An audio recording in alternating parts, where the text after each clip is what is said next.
Am I the a-hole for refusing to make my sister-in-law's wedding cake for free? I, 29, run a bakery business that I've built from the ground up over the past 5 years. It started as a hobby during college, but now it's a registered business with steady clients, a dedicated workspace, and consistent monthly orders. I mostly bake for weddings, birthdays, and other events. I take a lot of pride in what I do. It's not just baking for fun anymore. This is my livelihood. My sister-in-law, 33 female, is getting married at the beginning of June. She's my partner's older sister. We're on friendly terms, but she's always had this vibe like she doesn't really take what I do seriously. She's made comments like, "It must be nice getting to play in the kitchen all day," or "You're lucky people will pay for something they could probably learn on YouTube." Always with a smile, like it's a joke but not really. I've brushed these comments off in the past since they didn't happen all the time, and I just didn't want to stir up any drama. Earlier this month, she asked if I'd make her wedding cake. I said sure and asked what she had in mind. She sent over inspiration pictures of a 4-tier cake with smooth buttercream, floral piping, and real flowers on top and cascading down one side. She wanted it to be a chocolate sponge with raspberry filling. Plus, she asked that I deliver it to the venue myself on the morning of the wedding rather than her picking it up the day before. After we discussed everything, I gave her a quote over the phone with a generous family discount. Sister-in-law replied almost instantly that she didn't think I'd be charging her and that the cake would essentially be a wedding gift. I told her that I don't typically do wedding cakes as gifts because of how much time and work they take. But I'd be happy to buy her something from her registry instead, or still make the cake at the discounted price if she wanted. She wasn't happy. She said I was being transactional and that it's just a cake, and claimed I clearly didn't want to be part of her special day before hanging up on me. To be clear, I have made cakes for free before, but those were small, simple ones for people I care about, or for friends going through a rough time. This isn't that. My sister-in-law and her fiancé can't afford the cake, and it's not like she's ever really respected my work. Meanwhile, sister-in-law has been telling anyone who will listen that I'm making her big day about myself and trying to profit off her happiness. Seriously. My mother-in-law called, and she didn't really ask how I felt or try to understand where I was coming from. She just seemed overwhelmed and kind of desperate to stop this from turning into a bigger family fight. She kept going on about how stressed my sister-in-law was and how she was being a bit much, but basically begged me to reconsider. My partner is completely on my side and has told his mom to stop trying to smooth things over at my expense, but even he admitted he sort of wishes I just said yes to avoid the fallout. Now for the top comments. I'm impressed you didn't send her a YouTube link so she could learn to do it herself. Not the a-hole. I'm petty. That is exactly what I would have done. Not the a-hole. People have no idea how much time, effort, and talent something like this takes. She devalues your work. Stick to your guns. Let her say whatever she wants. The people who agree with her are uninformed, but most people will see that she's being ridiculous, especially if you let them know how much money and time the cake she's asking for would take. If the other guests aren't paying at least that much money on the bride's wedding gift and spending at least that much time on it, they don't have a leg to stand on. Good luck. Not the a-hole. People seriously underestimate the time, skill, and effort that goes into custom work like that. She's not entitled to your talent for free, and anyone siding with her clearly doesn't get it. Stick to your worth. The real ones will understand. Not the a-hole. Your sister-in-law is being an entitled cheapskate. If you wouldn't normally gift her something as expensive as a cake, then don't gift her the cake. Tell her to get quotes elsewhere. Next story. Would I be the a-hole for asking my future brother-in-law and his wife to return an expensive gift I gave them after they limit contact with me? I, 35 female, have been with my partner Jamie, 33 male, for over 6 years, and we're getting married this fall. For most of our relationship, I've had a close bond with his brother Matt, 37 male, and Matt's wife, Claire, 39 female. We've shared holidays, dinners, hangouts, and I've always done what I could to support them, especially during hard times. I am the primary source of income. About 2 months ago, I bought a new car and offered them my old one, worth $6,500. It was still in good working condition, and they accepted it, so I fully transferred it over to them. It was a genuine gift, given out of love and support, and I was happy to help because they relied 100% on public transportation. Over the past few years, I also gave small things, like household items, groceries, and things for their kid, all meant kindly and never with any expectations. But now things have shifted. Claire recently initiated a conversation where she said the gifts and emotional support I offered had felt too much, overwhelming, etc., and even went as far as saying she felt I was using them to fulfill my own emotional needs. She said she no longer feels comfortable around me and wants to limit contact, as in don't text them unless they text first, and slow down. This completely blindsided me. I was never given any indication before that she felt this way. One example Claire brought up really confused me. They have a shy cat, Shadow, who hides whenever we visit. We've never seen her in person, and it became a running joke between me and Jamie that she might not actually exist, a reference to the M&M Christmas commercial. He does exist. Claire said she found that joke offensive, like we were mocking a traumatized animal. That felt like a major overreaction to something lighthearted and affectionate. Now here's the part that's really been weighing on me. Claire and Matt have made it clear they don't want any more gifts or support, and that our relationship needs distance.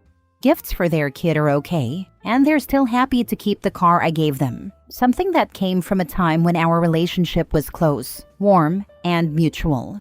To be clear, I haven't asked for the car back, but I've been thinking about sending a message. Not demanding anything, but pointing out the emotional disconnect, that they've rejected ongoing support and suggested past support was not genuine, yet they have no issue keeping such a significant gift, the car. I want to ask them to reflect on what that means. Jamie is supportive of whatever decision I make, but he's worried this might further rupture things with his family. His mom also relies on Matt and Claire for transportation to our wedding, and he's concerned that asking for the car back, or even just bringing it up, might make that more complicated. So, would I be the a-hole for wanting to ask them to reflect on this? Or even possibly asking for the car back? Not the a-hole for feeling upset and confused, but you might potentially be the a-hole if you demand the car back, or try to force a discussion before everyone has had a chance to settle down a bit. If the car was indeed meant as a genuine gift, then no, you shouldn't ask for it back. As you said, it was given during better times in the relationship. Now the dynamic of the relationship has changed per their request, so it would be appropriate to just implement a no-gifts policy with them going forward. I also think it's probably best to leave things where they lie and not ask for further clarification, so this doesn't break down any further before your wedding. Give it some time and see if a discussion between all of you can happen at a later time. And you can also add if it makes them feel more comfortable to return the gifts, then feel free, as you can make use of them elsewhere, if that is what it takes to help restore some resemblance of a sibling relationship. To ask for the car back, you would be the a-hole. It was a gift you gave with pure intentions. Claire is the one with the problem, not you. For Claire to say she's uncomfortable receiving gifts is a bunch of BS. If she's so uncomfortable, then she can say, no thank you. Don't give them another damn thing. And scale back on what you give their children. And even if they change their tune about being uncomfortable, say, oh great, I'm glad you're comfortable. But cut that gravy train completely off. Sheesh, some people. Next story. Am I the a-hole for sticking with my son when my fiancé unfairly punished him? I, 38 male, have a son, 9, and a stepson, 8, from my current fiancé, 32 female. My fiancé tells me all the time that my son is rude and nasty when I'm not there, and acts really bratty when he doesn't get his way, but I always give my son a chance to speak his piece. I try to give him the benefit of the doubt. Now, my son is a really good kid but doesn't play well with others, especially loud kids who love to tease and make fun. My stepson loves to tease him to the point where my son gets angry and takes matters into his own hands. While I've punished him for that, I've also punished his stepbrother for instigating and not respecting boundaries, which I think is fair. However, my fiancé always tries to paint it like my son can dish it but can't take it. I happen to know that he only teases back when he's provoked, mostly because he can't tell if it's an attack or just supposed to be fun. I don't think he really cares which, it just bothers him either way. Last Saturday, the 12th, I came home from work and found my son on punishment. When I asked him why, he broke down and started crying. I saw his stepbrother in the living room playing on the PS5. I asked my fiancé why my son was in his room, and she told me that he was being rude and nasty to all of the kids and adults at an earlier party because he lost a game. I sat him down and asked what happened. He told me that all day, he avoided people he knew would tease him, because he knew the adults would find it amusing and do nothing about it. But if he said anything back, my fiancé would be on his case immediately. The whole time she was making sure he didn't have too much of the food he liked, while letting others gorge themselves. And she wouldn't let him play video games while her son and the others played. Then when they roped him into playing a board game and he lost first, he claims they cheated. I don't know if they did or not. He went into another room immediately before they had a chance to tease him for it. He told me he didn't even know if they were going to, but he figured if he avoided and ignored them, they couldn't make fun of him and he wouldn't get in trouble for snapping. He hates that it's okay for others to tease him when he loses, but if he does it, they twist it like he started it. So he pretty much ignored everyone after he lost to hide his disappointment and avoid getting in trouble. After hearing this, I told him to get dressed and took him out to Sonic and Insomnia Cookies to cheer him up. I told him that, despite most people thinking what he did was rude, I thought he did nothing wrong. They were being jerks, and I was extremely proud of him for not reacting the way he has in the past. When we got home, I found my fiancé packing up her things and taking her son to stay with her mom for a while. I asked why, and she told me she couldn't take living with me and my spoiled brat son anymore, especially if I wasn't going to hold him accountable. It's been a week. My son is very happy, but I may have lost my fiancé. Am I the a-hole for sticking with my son? Now for the comments. You're the a-hole for allowing your son to be emotionally abused for this long. Stop treating it like a trivial thing. Do you really think that taking him out is going to magically cure him of the emotional scars your fiancé inflicted? Do you really think that your son will fully trust you again after you allowed this woman and her son to bully him in his own home? Get him a counselor or a therapist. He sure as heck isn't going to be okay after this. Honestly, I've only been engaged for 2 years and I'm barely home.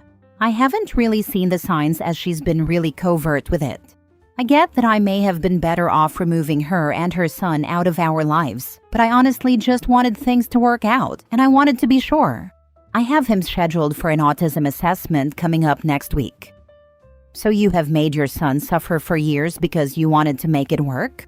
Your poor son needs a father who puts him first, which you clearly haven't. I think it's a good thing for everybody that your fiancé is moving out. I don't know if your fiancé is this horrible step monster or if you're just a lazy parent, but it sounds like this is not a healthy environment for either kids. Honestly, this is just the best answer. It's obvious there's a lot of distrust in this family. If we believe OP's child, then there is systematic abuse going on whenever OP isn't around. He's not allowed to eat enough, play games, or have fun when the fiancé is watching him. His fiancé has convinced OP's whole family that his child is a bad apple. OP doesn't relay what the fiancé said happened, but presumably she claimed everything the child said was a lie. Realistically, it's probably a mix of exaggeration from everyone, and that means something is fundamentally broken in this family that can only be fixed through a lot of hard work and everyone's willingness to participate. I realize OP works 2 jobs, and that the mother of his child passed away 9 years ago. But if he downsized and got rid of the fiancée and her kid, he might be able to work less. Either way, this is an unhealthy environment for his son, and changes need to be made. Last story. Am I the a-hole for canceling our date because she was 15 minutes late? I connected with someone on a dating app, and after a while of texting, we agreed to meet at a restaurant for our first in-person date. To clarify, In my profile, I listed people not being on time as my biggest red flag. In our chat, I talked about how punctuality is a really important virtue to me. When we planned the date, I specifically told her to text me if something came up or if there were any delays. Come the day and time of the date, she wasn't there. I waited and checked my phone, and she hadn't texted me anything. She finally arrived 15 minutes late. She greeted me but didn't even apologize for being late. I asked her why she was late. She shrugged and said that getting ready just took longer than expected. I asked her if, when she was driving, she already knew she wouldn't make it on time. She said yes. I asked her why she didn't text me. She said she didn't because she was only a little late and then started looking visibly annoyed. At that point, I excused myself, said our values don't align, and left her there. She proceeded to shout after me and blew up my phone before I unmatched her when I got home. Am I the a-hole? I just have absolutely zero tolerance for not being on time without a good reason, especially when you don't even communicate properly or aren't even sorry about it. I know my standards are harsh, but I feel like I was very open about it and gave plenty of warnings. Not the a-hole. Normally, I'd say this is an overreaction, but in your case, it's listed on your profile. You had a conversation about lateness before the date, and you explained how you'd like someone to respond if they're running late. And she just ignored that. Honestly, it wouldn't even be the lateness that bothered me, but the lack of respect. I'd add that OP waited for an explanation before making his mind and leaving. To me too, it's an obvious not the a-hole.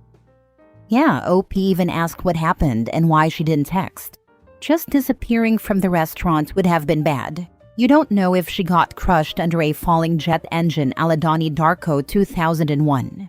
But OP stuck it out, despite having explained this boundary.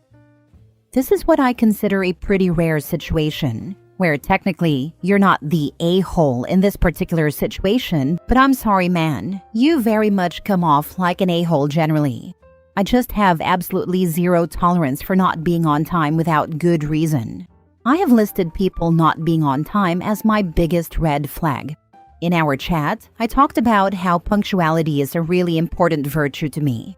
Fair to say you were explicit in your warnings, and she knew what she was getting into, so she gets to be the a-hole for that night. But I wonder if she dodged a bullet. In this post at least, you sound intolerant and pompous to the point of being insufferable. I wouldn't want someone like you in my life. Hopefully, enough people feel differently that you have some good ones in yours. This OP may not be the a-hole in this specific situation, but his general rigid attitude is that of an a-hole. She dodged a bullet here.